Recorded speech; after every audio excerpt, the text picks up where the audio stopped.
Welcome, everyone, to the Dreamworld. I am Dani Osorio. I'm a partner at MetaWeb, and I am one of your co-hosts and dream makers for the day. Special thanks to my other Dreamweaver, Shannon, who's running around, making sure this entire thing takes off. But we're so grateful to have you all today. Thank you to our wonderful co-creators, speakers, curators, and sponsors who made this possible today. And we're getting started with an awesome panel called Dude, Where's My dApp? So this is a message to, all the builders and dreamers. And this is an unconference format, so people can always feel free to jump in. If you feel so compelled, you can jump on stage with us here, or you can hang out over there. Violence is welcome. Yeah, exactly. Sure, why not? Live YOLO, right? In any case, David's new fundraising tactic is violence. True. I'm going to start by asking you guys attention. to, say hi and introduce yourselves. Hey, my name is Shannon. I'm currently head of ecosystem growth at Livepeer. We're a video infrastructure protocol. I've been in the Web3 space full-time for about 3 years. Before Livepeer, I was co-founder of a DAO, Layer 2 DAO protocol and tooling project. Before that, I had a long career outside private sector. I started my career in government regulating Bitcoin as a financial crime in Canada's Finance Department back in 2013. Worked at the World Economic Forum for many years, was in impact investing, believe very deeply in the principles behind the technology in Web3, and have observed some trends in application development over the last few years. I'm excited to talk about it. Thanks, Dani. All right, well, note to self, don't ever follow up Shannon on that. Damn, like, what am I supposed to say after that? I'm David Phelps. I'm co-founder of a project called Jokerace. We actually just released an app, so I guess we are a dApp. So we found one. That's pretty good. This is my third company, so man, fingers are really crossed for this one. By the time you get to number 3, you're really hoping for the best. We build on-chain contests on any EVM chain, and are used for everything from hackathons to grants to bounties to governance to giveaways to just games and pulse checks, et cetera, et cetera. So excited to catch up. Awesome. So when Ethereum launched, maybe 6 or so years ago, the idea was that Web3 was going to replace Web2. And right now it seems like we build a lot of infrastructure, but maybe not a lot of applicable use cases just yet. But we like to think that those are coming and that we have some really cool ones just now that are getting started. So what are some cool dApps that you've seen that, or like use cases that you're really into?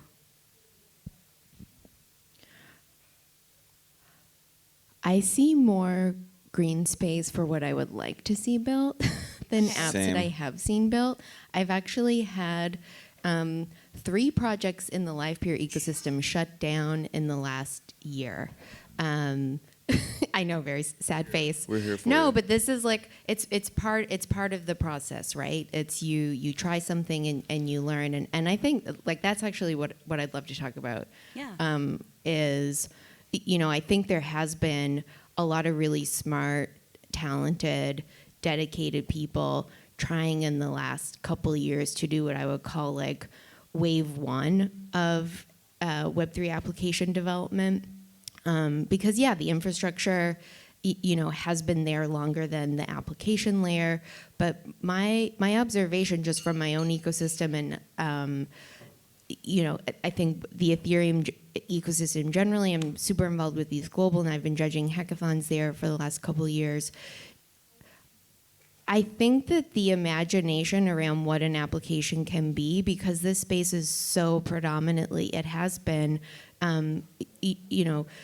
back-end engineers, people building the infrastructure. I think we haven't yet seen a really big wave of builders who do have a lot of experience building for users. And the apps that I have seen are more carbon copies of the Web2 apps that we see today. And one of my key insights over the last year has been, I think apps have missed the point in Web3. One of the foundational principles from a user perspective coming into the decentralized web is you own your data. That data is portable. No one can take it away. And an implication of that from just a creator perspective, and I'm in the media and social media application space, in theory, you're no longer supposed to be identified by the platform you're putting content on. So it's you're no longer a YouTuber or a TikToker. You're literally supposed to be your own platform. And I've seen creators get frustrated in Web3 that they still have to be X platform creator. And people who are building what I think is still more of a middle layer of tooling on top of infrastructure are really like trying to bring people into their moats around applications. And that's something that I think is a big opportunity, is to take a step back. And I think there is more of a middle layer of tooling that is, it's not like websites are under leveraged as a tool to help people express that that principle of ownership. And I think that the idea of everyone being able to have their own front end, whatever that looks like, I think is a space that's yet to be explored. I could say more, but I'll stop rambling. I just will say that's 100% on all of that. Like I'm pretty frustrated, frankly. I'm here all week and I'm explaining to chains why we're building on chain because they're not sure why anyone should build on chain. And then I pitch them and they say, oh yeah, that does make sense to build on chain. We don't have good dApps right now because, if I can be spicy here, everyone, exactly what Shannon said, is replicating old models, and old models don't work in Web3. They actually fail. It's not just that you're making something that's as good as something that was in Web 2, you're actually making something worse. I'll give an example, which is hackathons. So a hackathon model is a very Web 2 model in the way that it's been done. What a hackathon does is that they monetize off your data. And they harvest that data and they sell it to sponsors. Same thing that Facebook does. And this is a totally legit business model. Like, I'm not shading this, right? You sign up for a hackathon, they're gonna make money because they get all this data about you, who you are, what your background is. They go to sponsors, they sell that, and then the sponsors have that and can reach you as well. It's a traditional advertising model. If you wanna do on-chain hackathons, you are destroying the model of Web 2. You no longer have a data moat where it is siloed that you can sell to sponsors because all of that data is now on chain.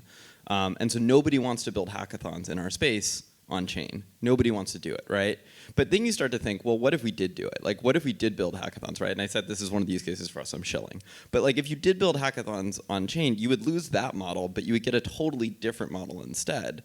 You would get a model where people would develop on-chain reputation that would give them job access, that would give them social graphs of other people who are working on similar things. They'd be able to see how they share voting preferences or they share people who vote for them. They'd be able to get airdrops potentially because they're showing that they're a major builder in the space. They'd be able to get badges and credentials as well. And you could start building a hackathon system, right, where actually people are paying in to contribute to this as a game because they are able to develop reputation and scale up.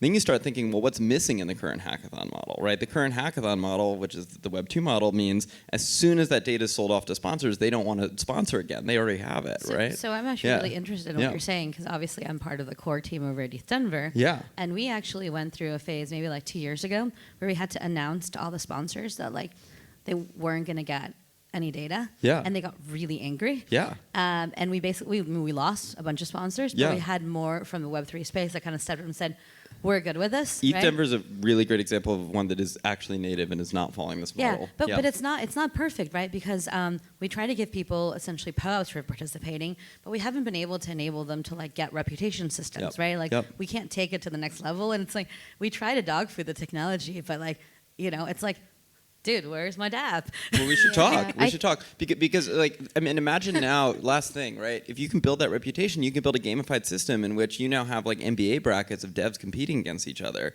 Right now, You call them the majors. like sponsors don't want to put lots of money into hackathons right now because they're the only reason they're doing it is to get data. They're not getting good devs. Good devs aren't participating. You have a chicken egg problem. Good devs don't want to participate because the money isn't that good. The money isn't that good because the devs don't want to participate. There are of course great devs in hackathons, but like overall, a lot of the top devs will not do them. And if you created a system that was based on reputation, they would, right? That's the unlock that you can start to think about when you can actually enable people to build reputation and monetize. That's never existed before in Web 2, and nobody wants to do it in our own space, which is building for it. I kind of also have a problem, though, of like the meta point of application development being like extracting identification from a user, whether that's identification that they own and control, like from a like, you know, on-chain or like verified credential perspective in Web3, or in a Web 2 model where you're just straight up poaching people's information and making money off it without their consent. I think there has to be a more inspirational vision or like motivation for why you would want to create an application other than to use the person who's using your application. Yeah, I totally hear you on that, because one of the things that really brought me into Web3 was the idea that like the smart contracts enforce the social contract. And, you know, at the risk of dating myself as someone who's old, I was like in the first group that tested Facebook. And back then... I was too. Okay. Back then, like Mark and his team showed up and were like, hey, we built this thing. It's going to replace your green book and your freshman book. And like, you know, we're never going to sell your data. And it's just going to be your friends. And we're only going to let, you know, this like, you know, colleges in, and like, you know, your mom will never be on it. And like, he meant it for like about 6 months, right? And then things started changing slowly once everyone was sort of on board.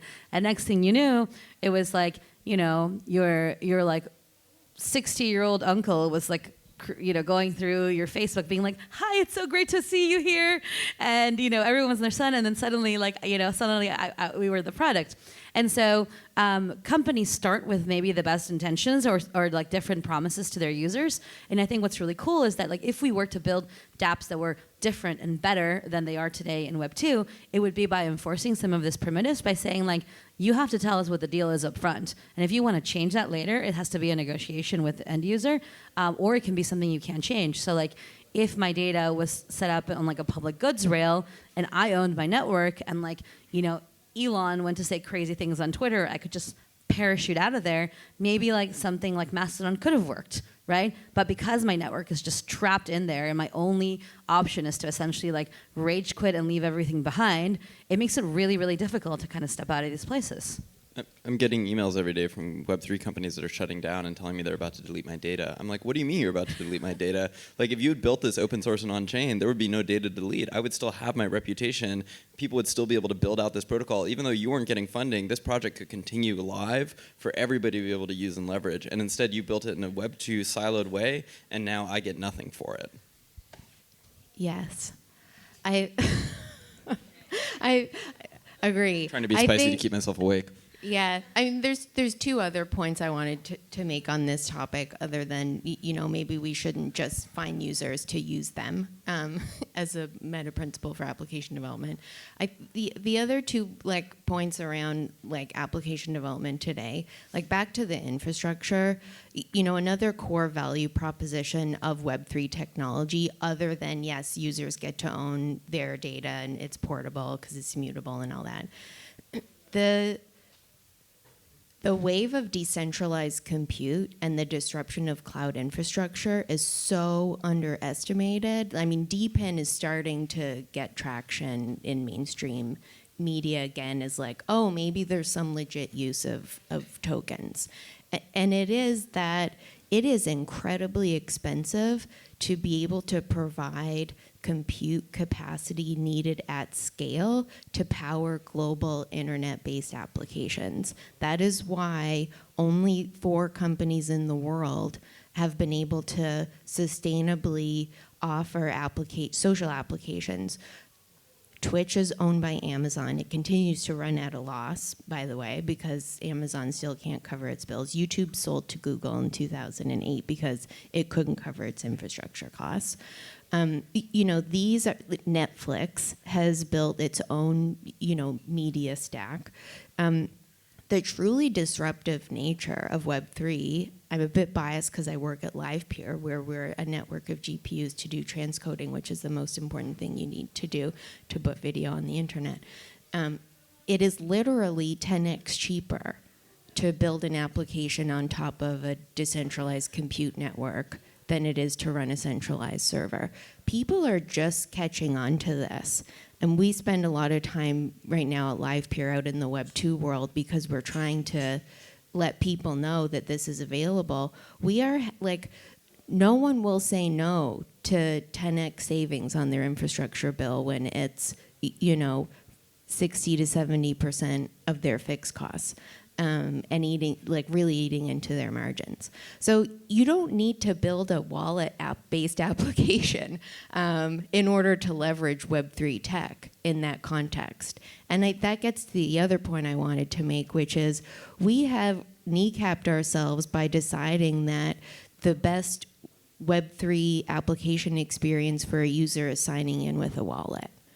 That should be optional. We shouldn't be building applications that require people to sign in with a wallet. I don't care if it's really good UX. You just shouldn't force people to make that choice that either they log in or they can't experience what you're about to offer them. It's an insane choice. Like if I walked into the store and they're like, before you can even see what we have here, you have to give me your credit card and I'll hold it for you. I'd be like, what?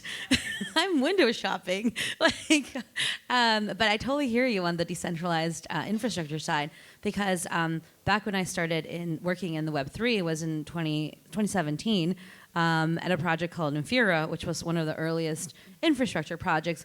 And essentially what we did then was we bought servers on AWS, at a very, high price.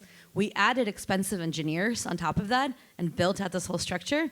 And then we resold it either for free or at a loss to Ethereum projects.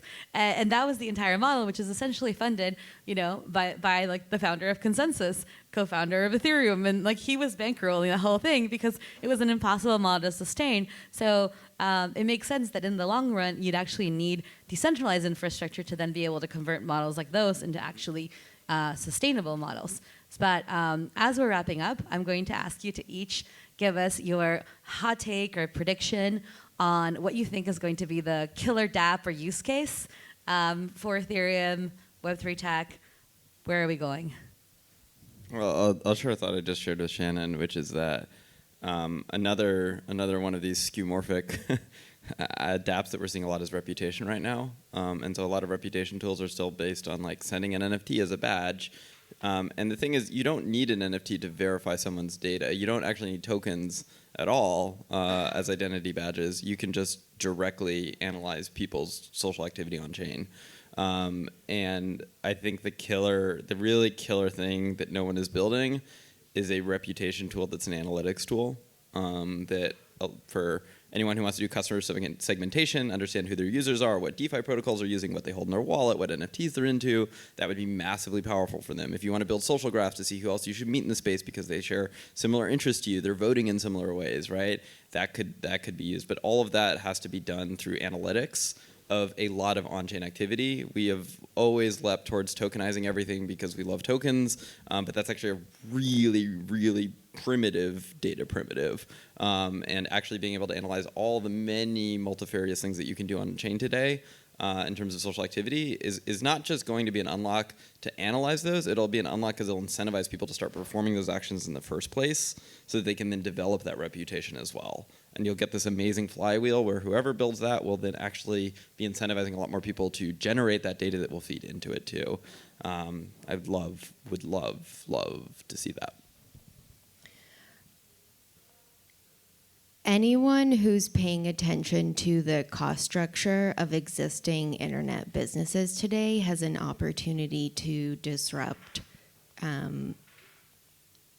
what we put up, like just what we build on top of compute layers. Like if you just think about the fundamental like difference in the cost structure of running anything on a decentralized compute network, it's going to put everyone else out of business. And I think people in the mainstream Web 2 world are starting to wake up to that. At a user layer, I do think that, they're like digital marketing and advertising is just something that needs to exist when you have people transacting and giving their attention to whatever they want to give to online. I think flipping the advertising model on its head in a way that is still going to allow creators to monetize, and I think keeping that principle at its core, that we do want people to be able to earn a more sustainable living. I think there's other types of creation that rethinking, what do people want to see for advertising? I think token-bound accounts, ERC 6551, there's a lot of like interesting still smart contract development around tokenizing the bits of attention that we do actually want to give over to applications. That's awesome. You heard it here first. Cool things someone else should build. Thanks, everyone.